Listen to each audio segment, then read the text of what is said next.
So this is where we are coming from. So we do understand a lot of the concerns that you expressed at the first meeting. And the only thing we can do at this point, I mean, one of the things that we can do is to see if there is a possible way that we can address your concerns. And that's what we hope to see what we can do tonight, if there is a possible way. Now, if it turns out from our discussion tonight that it's not going to be possible, we'll talk about it. So we want you all to feel free to express your opinion, but we just want you to know that we love you. We're not here to make your life difficult. We don't want to. Okay, we are Americans just like you. We want you to be happy. This is the land of the free, the home of the brave. We want you all to be happy. So let's look at it from that background. You know, you can ask constructive questions. We truly are genuinely concerned. We don't have any ambition to just come into a place by force. No, that's not what the church is about. You know, we are here to liberate. We're here to make people happy. We're here to make people go to heaven. We want you all here to get saved. Know the Lord, get saved. Those people who are not born again. So we want to present Christ to you the way Christ is. I just wanted to give us that background before we continue tonight. I'm a wicked priest.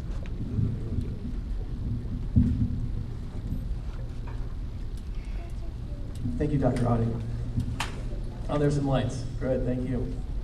For those who wanted to speak and signed up, I have the list here. If anyone else wants to speak but is not signed up, please, you can go to the table over here. We'd love to get you signed up as well. Right now, this list isn't as much as last time, so I'm thinking of some others.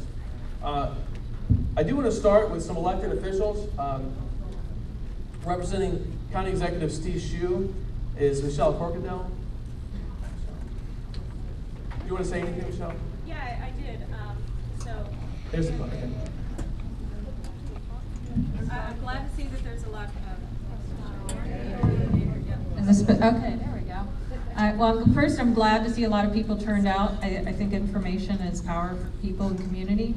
One of the questions that we have emerging since the very first meeting has to deal with parking across on the other side of Defense Highway on like Terrytown Road, for example, on Sundays, with the off-duty policemen being stationed on that road. There is growing concern that will open up the door for people trying to cross 450 and park out the Crofton Triangle area, specifically Terrytown of Willoway. Could you speak to that? And then when we saw it with the sidewalk on Cox Road going up to 450, that would almost be promoting it. So could you address pedestrian safety and the intent or how to discourage that, how you plan to discourage that occurrence? Sure, good question. First, let me just say we don't have any intent at all for anybody parking on Terrytown Road in the Crofton area. The sidewalk was an offered amenity, and actually as we went through that, I heard this question earlier tonight. We don't need to build the sidewalk. I mean, that's going to benefit Cox Road folks and the community, great. If it's not, great, we don't need to build it. Again, that's not going to be what the church is going to allow. It's not going to be acceptable for people to park across Defense Highway. Yes, there would be police officers there that could control traffic, but they're not there for pedestrians, they're there for traffic, letting cars into and out of Cox Road. So, great question. That's not something that's planned, it's not something that's desired. If it ever did start to happen, they would crack down right away and make it not happen. There are 299 parking spaces that are on the site and 900 folks that can go in the auditorium. So it's 3-to-1, and that's actually by county regulations, 3-to-1, and that's actually kind of what you'd expect in a church type environment. So thank you, great question. We're going to go on to, Michelle, do you have anything else? Or is it? No, that's fine for now. Thank you very much. Great. We'll get to, we're going to go to the elected officials here. The next one I'm going to go to Senator Ed Riley.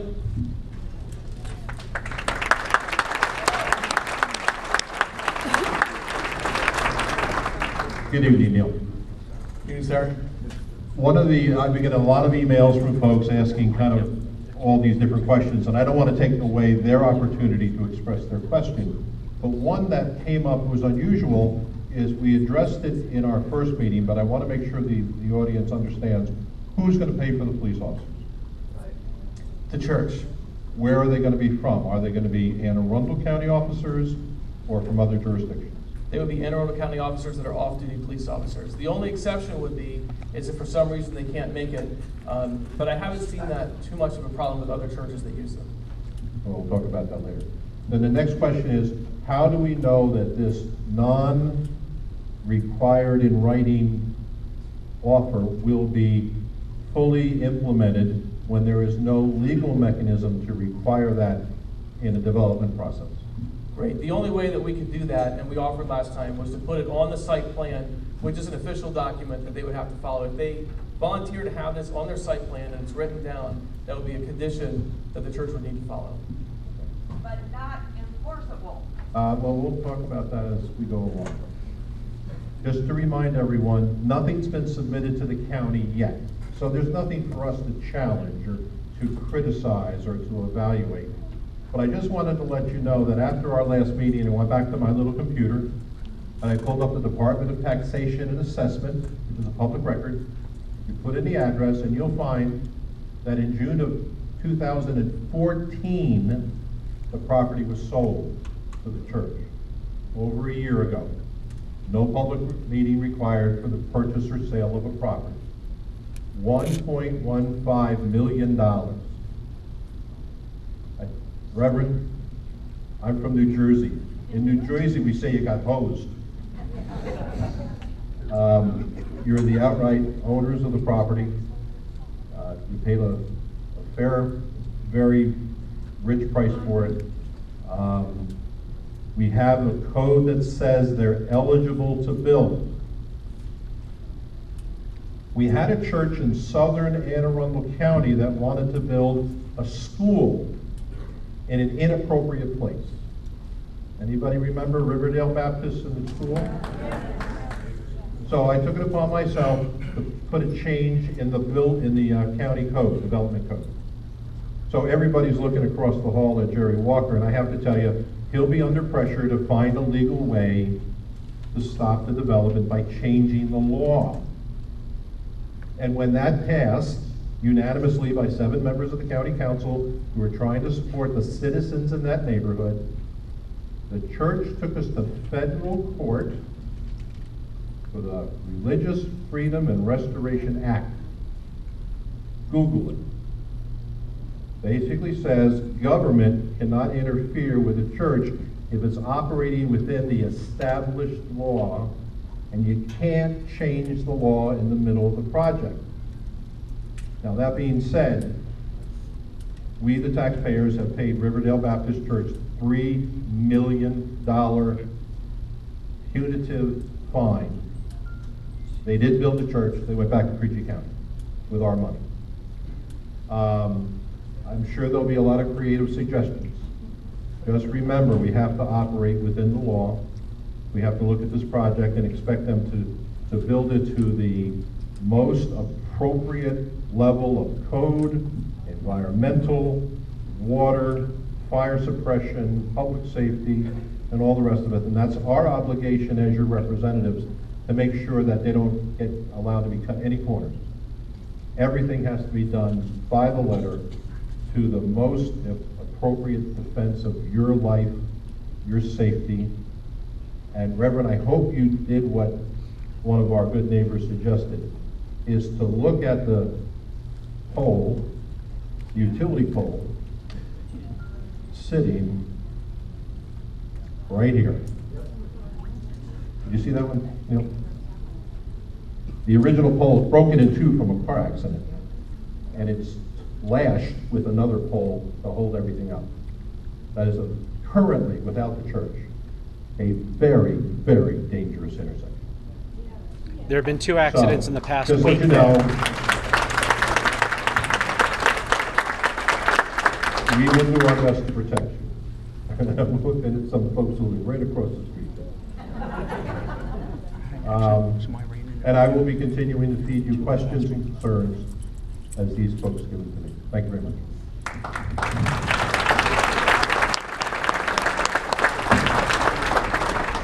Thank you, Senator.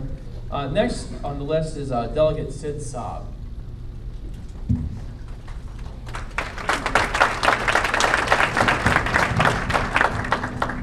Thank you. Good evening. I missed the first meeting, and I was just curious to see here, how many of you actually would be attending the church in this room? Would be attending it if it's open. How many of you are opposed to the church coming in? Now, gentlemen, I think this is a good example of what's really going on here. I think a lot of our community is opposed to the church, and it's not because of what kind of church it is. And our main opposition is what the senator had mentioned, the traffic. I just got a report just today from 8 accidents just happened within the past year, 3 of them with bodily injuries. I think you have good intention, but I think you picked the wrong area as far as when it comes to traffic, and it's just going to create more problems. Having the 2 officers that you were recommending is actually going to create probably more problems, and you're going to endanger the police officers. Stand in the middle of the road, because if you drive the road like I do and many of us do, there's a little hill and you can't see, and you're going 40, 50 miles an hour, you're going to hit somebody. So I think, you know, I have a lot of questions as far as the contribution to the community. Like you said, a sidewalk is not a contribution to the community. I think we'd like to hear a little bit more.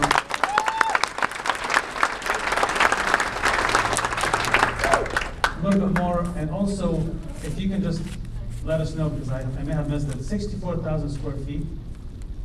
So what exactly is going to be done there? Is it going to be a school there eventually, or now? Or is it going to, so what's the 64,000 square feet for? That's pretty big. Well, it's for Sunday school classrooms, it's for the auditorium, that's what it's for. Now, I did have a question. You mentioned 8 crashes in 1 year, which would be ridiculous for an intersection. That must be a section of roadway, is that true, like a mile-long section?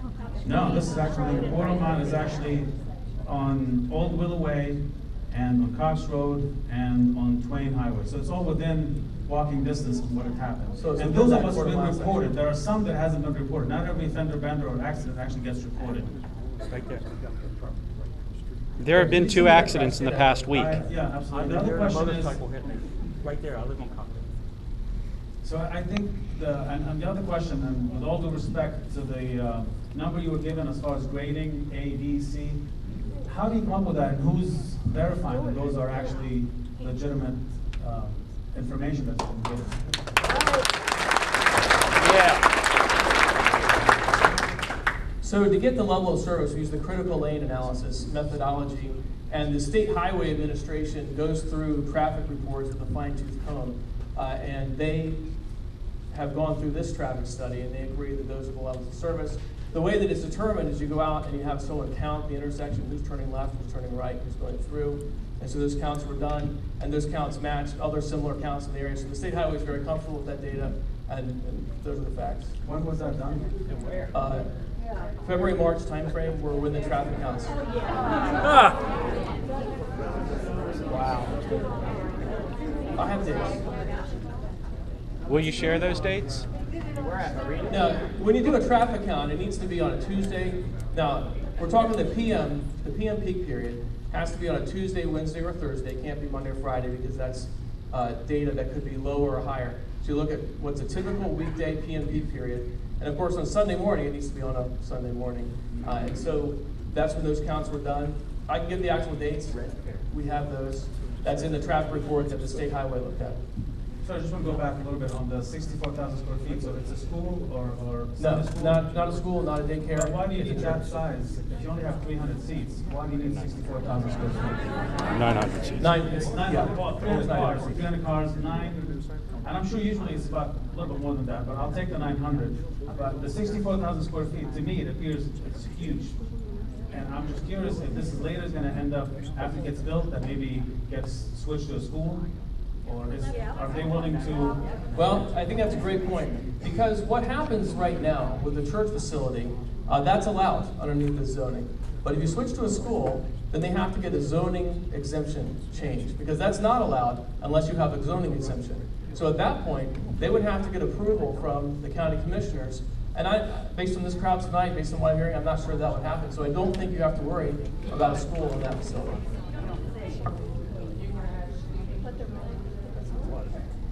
Now, so again, back to the 64,000 square feet. So it's going to be, do you have a detail what's going on in that 64,000 square feet? Well, we do. If people can look at it, it's right over here on the grounds.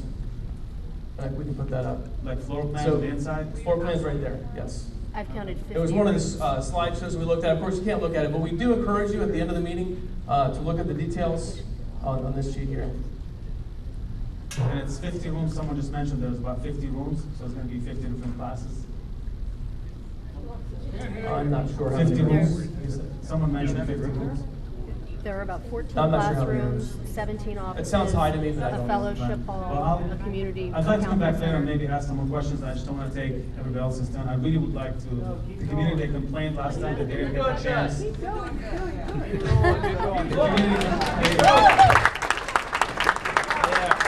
they didn't have the chance to ask questions, so I want to make sure everybody that came out here today, that they are afforded that opportunity. And we will ask questions, we will continue. Please make sure you write our offices, whether it's myself, Delegate Malone, or Councilman Walker, or Senator Riley. Just keep sending us questions, and we will be happy to ask on your behalf. Even though if you don't get to ask today, we'll make sure that they get the answer.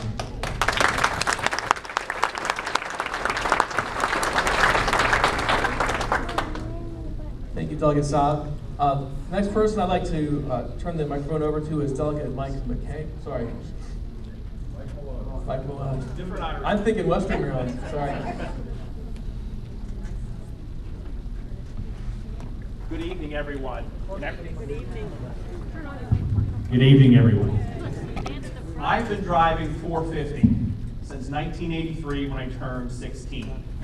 And when I used to pick up my best friend who lived on Eaton, the first words he would say when we get in the car is, "Don't kill or maim me."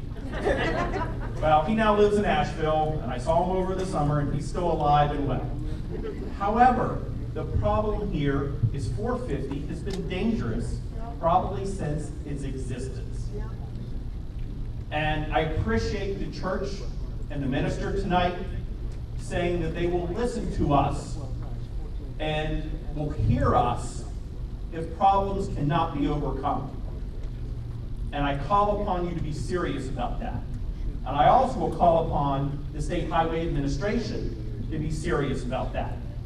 Because I just don't see how you will make 450 work. Right.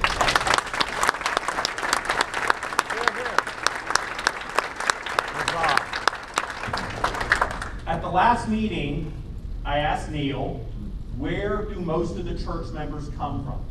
And I meant the part of the state of Maryland.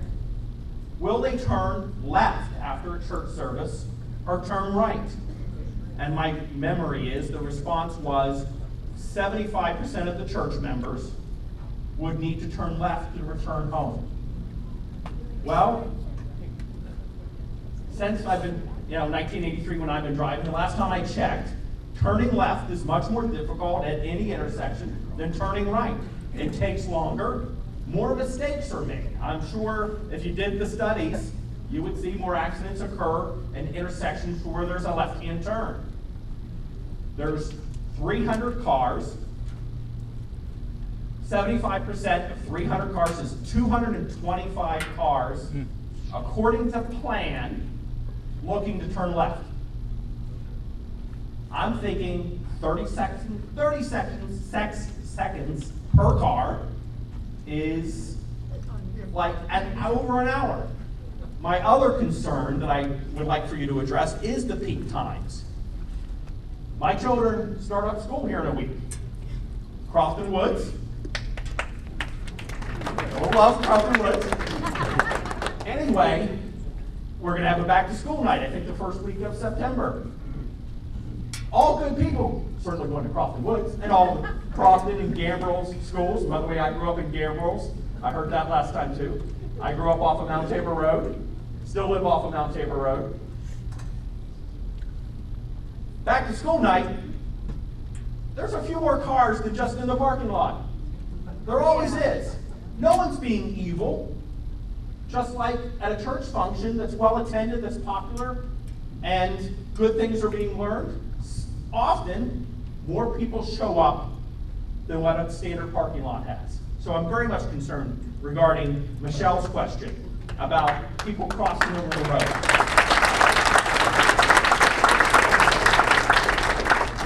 I know in engineering, even though I graduated with an accounting degree, usually you don't just build for 100% load. I think you normally build for twice load or time and a half load. To me, the same idea ought to apply to parking, which means most of the time on a big church function, you're gonna have people parking up and down Cox Road, across Crocs Road, across 450, people turning left. The problem is, even with an officer, you have the hill. I just don't see how it works. And Neil, I ask for you to give a sincere, honest, and I ask the church to give some sincere, honest consideration and only build this church if it truly can be done safely, which in my opinion, it can't.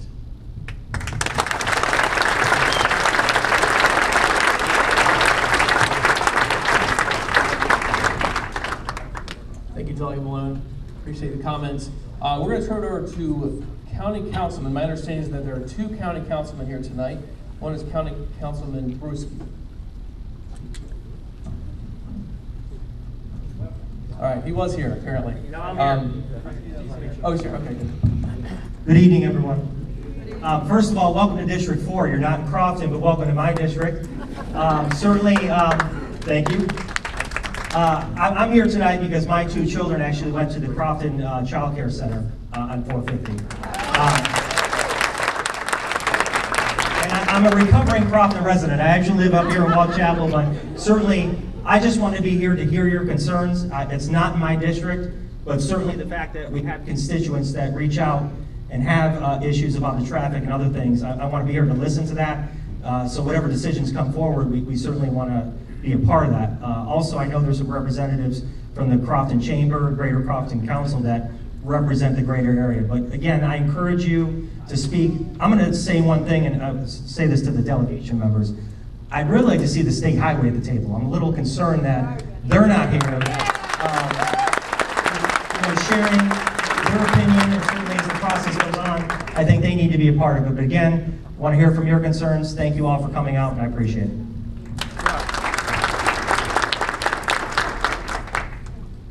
Then I'd like to turn it over to County Councilman Jerry Walker.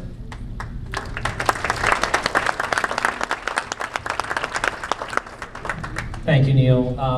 Sid Saab, Delegate Saab just passed me a card, and there is someone here from State Highway, apparently, just so you know. So her name is Hillary Gonzalez, so I just want to let you know that she is here. I also want to thank briefly Captain Katie Goodwin. She's in the back, and her officers that are here tonight. She is in charge of Western District. Western District protects us here in this area, so can we give her a round of applause?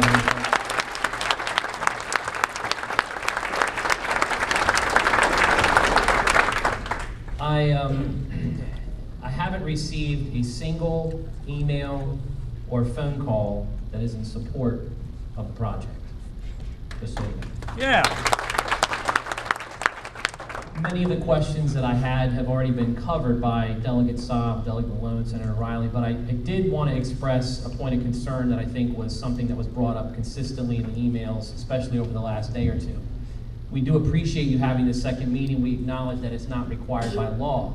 However, the timing of it is somewhat frustrating because the email that went out, I was actually coming back from vacation Saturday afternoon when I received it, and that basically only gave us about 3 days to notify the community members. The Crofton Civic Association, is here as well, and I do want to thank them for pushing it out. Steve and Melanie are here with CCA. They immediately pushed it out on Monday as soon as folks got back in the office, but it just doesn't give us enough time. Fortunately, the paper covered it. I paid money, personal money, on my Facebook page to boost the post out into the Crofton Gambles area. And I think with all the questions that people have and the concerns, it just seems a little, I don't want to use suspect is probably a good word, the short amount of time that we had to make sure that people who wanted to have their voices heard were here tonight. And I just wanted to let you know that that was a little frustrating, I guess, from our perspective. And we would hope that if you have meetings like this, again, that they're in large facilities like this that can host the people that want to come and listen, hear, and also have their voice heard. So that's the 2 cents I have tonight.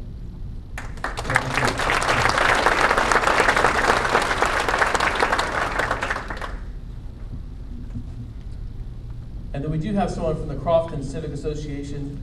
Steve Grimond is here.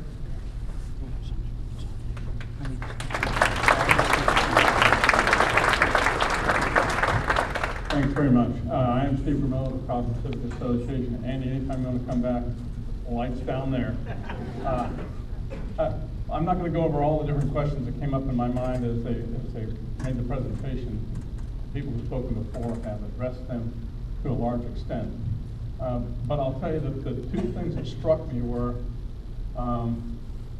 promise of being able to solve problems that I don't think have been thought all the way through, and sort of the magic hand wave about, well, we're going to have a septic system.